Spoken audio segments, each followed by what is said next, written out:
এই 10টা কাজ আপনারা বাচ্চাদের ফিউচারের স্বার্থে কখনো ছাড়বেন না ইনশাআল্লাহ। তো আমার 10টা নসিহত হচ্ছে, ১ যে আমাদের বাচ্চাদেরকে ওদের লক্ষ্যটাকে স্থির করাবেন। ওদের জীবনের লক্ষ্যটা কি? ১ নাম্বার। ওদের জীবনের লক্ষ্য হবে জান্নাত, এবং আমাদের বরেণ্য যে মানে সিংহ পুরুষরা আছেন উম্মার, ওদেরকে চিনাই দিবেন। ওদের মতো ওদেরকে হতে বলবেন।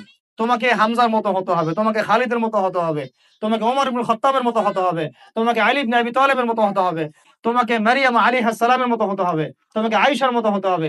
এই চেতনাগুলো ছোটবেলা থেকে ওর মধ্যে ইনস্টল করে। ২ নাম্বার, সন্তানকে নিজের মনে করবেন না। সন্তানকে মনে করবেন এটা আল্লাহর আমানত আপনার কাছে।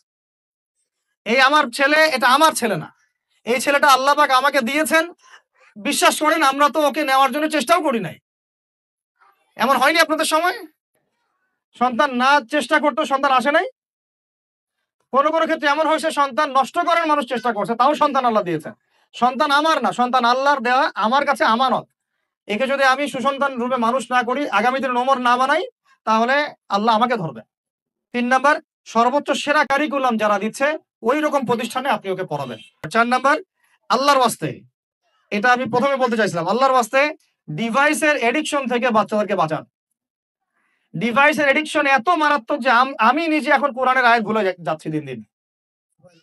এই ডিভাইস আমার হাতে যেটা আছে, এটা একটা পয়জন, এটা একটা হিপনোটাইজ করার যন্ত্র মানুষকে। এই মোবাইলের অ্যাডিকশন থেকে বাচ্চাদেরকে বাঁচাবেন আল্লাহর ওয়াস্তে। যদি আপনি বাচ্চাকে হাফেজ বানাতে চান, আলেম বানাতে চান, কারি বানাতে চান, মুহাদ্দিসা বানাতে চান, এটা হাতে থাকলে আপনি পারবেন না। অ্যাডিকশনটা বন্ধ করেন। আল্লাহ পাক তৌফিক দান করেন, আমিন। ৫ নাম্বার, ৫ নাম্বার হচ্ছে ম্যানুফ্যাকচারড কোন খাবার বাচ্চাদেরকে খাওয়াবেন না। ফিজিক্যালি ওদেরকে ফিট রাখার চেষ্টা করবেন। ম্যানুফ্যাকচারড খাবার মানে একটু আগে দেখলাম যে বাইরের খাবারগুলো এটা খাচ্ছে, চিপস-টিপস ইত্যাদি। এগুলা ওর হজম শক্তি নষ্ট করবে, ফিজিক্যাল স্ট্রেংথ নষ্ট করবে, ওর মেমোরি শার্প হতে দিবে না। ওকে ভিতর থেকে ওই যে একটা শব্দ একটু আগে বলেছে এক ভাই যে ব্রয়লার মুরগি বানায় দিবে, আসলেই তাই বানায়। ৬ নাম্বার হচ্ছে নিয়মিত ওদেরকে খেলতে দিবেন। এটা আমি নিজে লিখেছি, কারণ ছোটবেলায় আমরা অনেক খেলাধুলা করেছি। আমি একটু বুঝাই জাস্ট ১ মিনিটে। যত বেশি খেলবে তত সোয়েট হবে, মানে ঘামবে। যত ঘামবে তত ক্লান্ত হবে। যত ক্লান্ত হবে, ঘামবে, তত কোলেস্টেরল কমে যাবে। ব্লাড সার্কুলেশনটা খুব ভালো হবে। তারপরে যত খেলবে, ও টায়ার্ড হবে, তখন ও খাবে বেশি। মানে ভালো জিনিস খাবে বেশি, রুচি বাড়বে। যত ভালো খাবে, ঘুম তত ক্লিয়ার হবে। ঘুম যত ক্লিয়ার হবে, ওর ব্রেইন তত শার্প হবে। ব্রেইন যত শার্প হবে, ও অল্প সময়ে যা পড়তে পারবে, যা মুখস্থ করতে পারবে, এটা ১০ ঘন্টায় আপনি পারবেন। ৭ নাম্বার, ৭ নাম্বার হচ্ছে ভাই, এটা আমাদের ভাই বোনদের জন্যে। যে পারিবারিক বন্ধনটা ভালো রাখেন। যে পরিবারে হাসব্যান্ড ওয়াইফ এর বন্ধন ভালো না, ওই পরিবারে ভালো সন্তান গড়ে উঠবে না। ৮ নাম্বারটা হচ্ছে বাবাদেরকে বলছি আমি, যে বাবাদের উচিত হবে মাদের দায়িত্ব না শুধু সন্তানদেরকে সময় দেয়া, বাবাদের। Because because brother, you are not a money making machine at all. আপনি মানি মেকিং কোন মেশিন না। আপনার কাজ শুধু টাকা আর্ন করা না তো। আপনার আমার কাজ হচ্ছে বাচ্চাকে সময় দেয়া। কোরআন আপনি খোলেন, কোরআনের মধ্যে আপনি মা এবং ছেলের কোনো কনভারসেশন পাবেন না। আমার জ্ঞান ক্ষুদ্র, যদি থাকে আমাকে জানায়েন, যে কোনো জায়গায় যদি থাকে, কোনো জায়গায় যদি পান মা এবং ছেলের কনভারসেশন, আমাকে জানায়েন। আমি কোথাও কোরআনে মা এবং ছেলের কোনো কনভারসেশন পাই নাই। মা এবং সন্তানের কোনো কনভারসেশন পাই নাই। আমি যদি ভুল হই বা আমার যদি জানা না থাকে, আপনি আমাকে জানাই দিয়েন।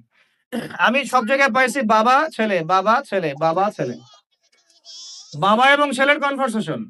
তার মানে কোরআন আমাদেরকে হেদায়েত দিচ্ছে যে বাবাদেরকে সময় দিতে হবে ছেলেদেরকে।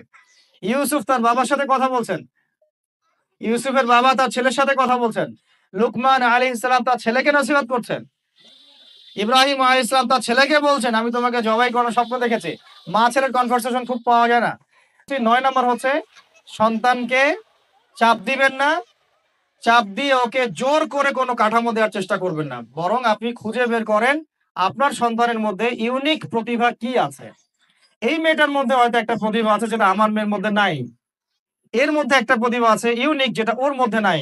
ওই ছেলেটার মধ্যে একটা প্রতিভা আছে যেটা আবার এই মেয়ের মধ্যে নাই। আপনি কখনো কারো সাথে কারো তুলনা করবেন না। তুমি মারিয়ামের মতো ফার্স্ট হতে পারো নাই কেন? তুমি ওই সুমাইয়ার মতো সেকেন্ড কেন হলো না? তুমি ওই আব্দুল্লাহর মতো কেন ফার্স্ট হলো না? কখনো এরকম তুলনা করবেন না। এগুলো করলে ছেলেরা ভিতর থেকে, মেয়েরা ভিতর থেকে খুব ডিপ্রেসড হয়ে যায়। আত্মবিশ্বাস হারায় ফেলে। ওরা মানে মনে করে হয়তো আমার দ্বারা কিছু হবে না। বরং আপনি আরো উৎসাহিত করবেন। কোন সমস্যা নেই বাবা। কোন সমস্যা নেই আম্মু। এবার পারো নাই, পরে এবার হবে ইনশাআল্লাহ। হবে না। আর একটা নসিহত শেষ, সেটা হলো আমরা তো ৫ ওয়াক্ত নামাজ পড়বই। বাচ্চাদেরকে তো ইসলামিক পরিবেশ দিবই। আমাদের তাহাজ্জুদের ওয়াক্তে ২ রাকাত নামাজ পড়াটাকে আপনার উপর ফরজ করে নেন। তাহাজ্জুদের ওয়াক্তে অন্তত ২ রাকাত নামাজ পড়াকে আপনার আমার উপর ফরজ করে নেন। যদিও এটা ফরজ না। ফরজ করে নেন, কারণ ওই সময় দোয়া যেগুলো করা হয় আল্লাহর কাছে একদম সরাসরি কবুল হয়। দোয়া কবুলের সময়গুলো খুঁজে বের করে দোয়া করতে থাকতে হবে। ইনশাআল্লাহ বাবা-মার দোয়া আল্লাহ পাক ফেলবেন না ইনশাআল্লাহ। আল্লাহ পাক আমাদেরকে এই বিষয়গুলো আমল করার তৌফিক দান করেন। আর সব সময় ছেলে-মেয়েদেরকে আত্মবিশ্বাস দিবেন। যত তাদেরকে কনফিডেন্স দিবেন ওরা আরো ভালো করবে। যত ধমক দিবেন, "এই তুই পারিস না, তোর দ্বারা হয় না, তুই কি করস?" ইত্যাদি, তত দেখবেন ও আর পারতেছে না।